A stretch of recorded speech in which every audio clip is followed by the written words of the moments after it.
Today's fresh music. The new Fresh. 102.7.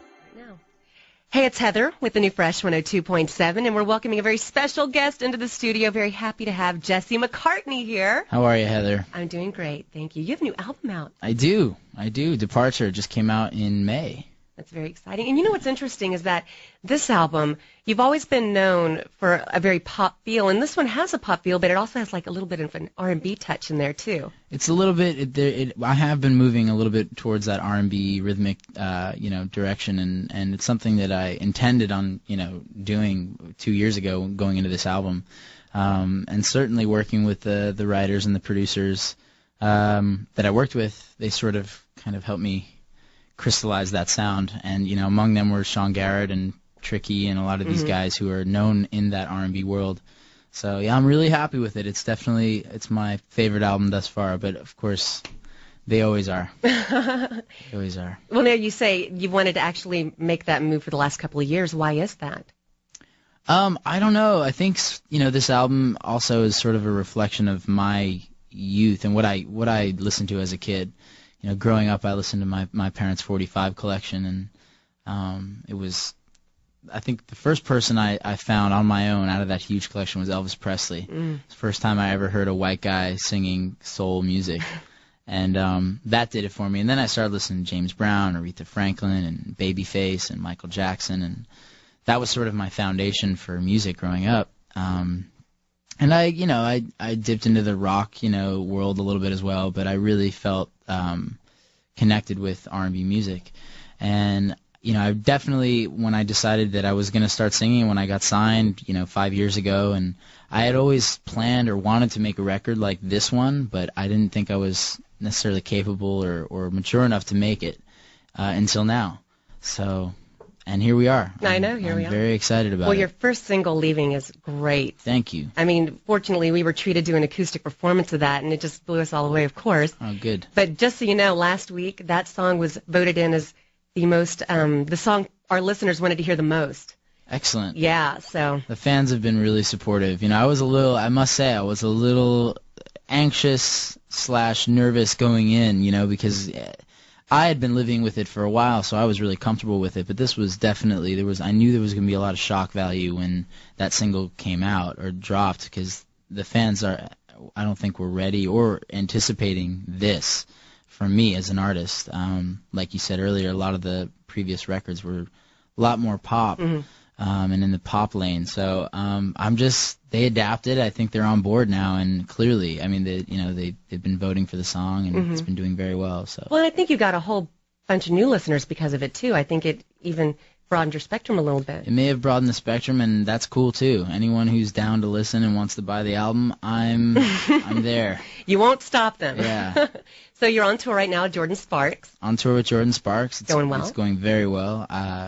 We're doing the Nokia Theater tomorrow night here in Manhattan and in Times Square, and we were just in Chicago. We've been bouncing around the U.S. It's a relatively short tour. It's only about a month and a half, and we're halfway in now. So, but it's been going great. Jordin is a sweetheart. We do a duet actually at the end of the show, which is really fun.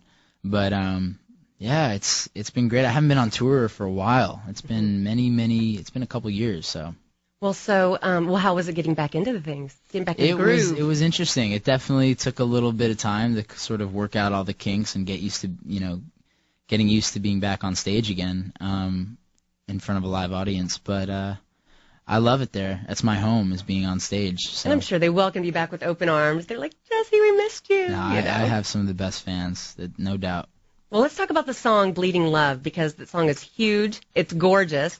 But I think what most people don't realize is that you co-wrote that song with Ryan Tedder of One Republic. I did. Yeah, Ryan and I got in the studio about a year and a half ago, and at the time he was just one of the writers that was sort of on that shopping list of people I wanted to work with to make my album. And we were in the middle of building my catalog, for my record, and we probably had 50 or 60 songs by the time the whole thing was done. But one of them was Bleeding Love. And we were in the studio one night, and I recorded it just because someone needed to sing it. We were writing it, and someone needed to get behind the microphone and sing the melodies and the lyrics and everything. But it sort of just sat around for a while. I think we collectively thought that it would be better or stronger with a female vocalist, and we just weren't really prepared. And so it just sort of sat around until Simon Cowell and Clive Davis heard it, and Leona had just won X Factor over in the UK, and it was a perfect fit. Yeah. Well, I've heard your version of it, and I like your version a lot. It's actually very intimate, very special. It's totally different. I mean, and that's what's so great about, Leona, is that she puts her own little spin on it, and she really makes that song soar. Well, I think something else people don't know about you, and I only bring this up because a lot of our mom listeners have kids that love this movie, but you were the voice of Theodore in Alvin and the Chipmunks. You did your homework. I did. You did your homework. I just thought it was adorable because Theodore's the fat one. That's not you. Theo, well, I thought it was pretty perfect. The short, chunky, fat guy. That was a fun. I grew up watching Alvin. My parents grew up watching Alvin and the Chipmunks. They're sort of an American, classic.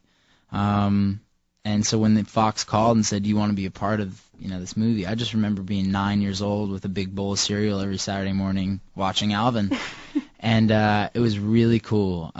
Ross Bagdasarian is actually the owner. It's still a privately owned, the whole franchise. Oh, I didn't realize that. And he created Alvin and the Chipmunks. And we went to their house in Santa Barbara, California. And he has the original studio where Alvin was created, and the shrine of Alvin and all the Chipmunks. Oh my and gosh. It was pretty unbelievable. When we were doing the press for all for the film, we did all the press at their gorgeous estate in Santa Barbara. And I got to work with Justin Long, who's a great guy, and Jason Lee, who played Dave, and it was just really one of those sentimental moments. It was like, wow, this is part of my childhood. And it was a little bit of pressure too. I didn't want to screw it up. What if I screw up Theo? It's not going to be good. So, but it's I think there are worse things you could do than screw up. Yeah, no, it worked though. I just signed on to do Alvin 2 actually, so we're going to be doing Alvin 2 probably in the next year or so. Well, do you remember your favorite Alvin and the Chipmunks song from when you were little? I think the Hula Hoop song was pretty universally known and just stuck in everybody's head. We pulled that one out for the film too. So yeah.